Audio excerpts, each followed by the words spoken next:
The whole voiceover for this movie, I worked on it like really hard, and knowing he was going to read it, because there's voiceover in the movie. It's kind of film noir, Dashiell Hammett kind of play, you know, and I kept hearing Peter reading it, so I'd adjust it, and then I'd get him to read one or two lines, and I'd re-record it, and then I'd listen to it. So I'd write with him in mind and his voice in mind, and he would, you know, and then adjust I came it. in with a cold. And then he came in with a cold to do my voiceover. It was really funny. Probably made it sound more like Barry White. It was It's very if you funny. see the film, it's like, when I first heard it, I was like, did Alex get somebody else to do this? It's gonna be great in but, Park you know, City though, because in Park City everyone's gonna get the has sniffles. cold, yeah, it's really kind of funny. There are a lot of first and second time directors that are featured at Slamdance. Yeah.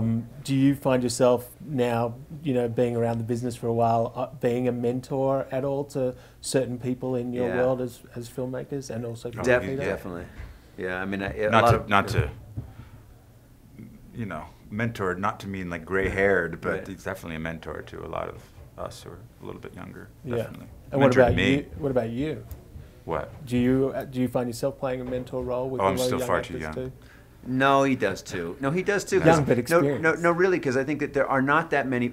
I think very recently, in the last few years, true independent films like the ones he acts in and the ones that I direct are actually getting, you know, in a weird way, they're kind of not as prominent. They don't have quite the same. You know, it's harder to get them out. It's harder to get them made. It's harder to get them financed. And I think that a lot of people look to him as an actor, like, how did he do it? How does he balance doing a bigger film to support himself with, you know, like Steve and Rosie and a lot of our friends, with doing more interesting, you know, character-driven projects that he kind of initiates as a producer. And he's a producer on Pete Smalls' Dead. And I think with me too, as a director, it's the same thing. There are a lot of young people who kind of like are a little tired of the over-industry. They're rejecting that whole kind of like over-glossed, over-industry thing, and they're kind of excited about like getting back to kind of the roots of it. Yeah. And I find I love that. I love that feeling. It's like it's very hopeful. It feels really great. Well, Tim and Steve are doing a lot of television as well now. What about you, Peter? Is that something you're interested in doing more of? Now that that's kind of do you feel that stigma's kind of gone? Well, like an actor friend of mine said, he said he feels like that's sort of the place to go for drama now is television. Especially, I'm doing this new show called Game of Thrones on HBO. It'll start airing in April. We just finished our first season, and I mean, I think that there's a lot in studio films that are being overrun by comedies. Some great, some not so great. But for drama, I think a lot of TV writing has been really crisp and great lately.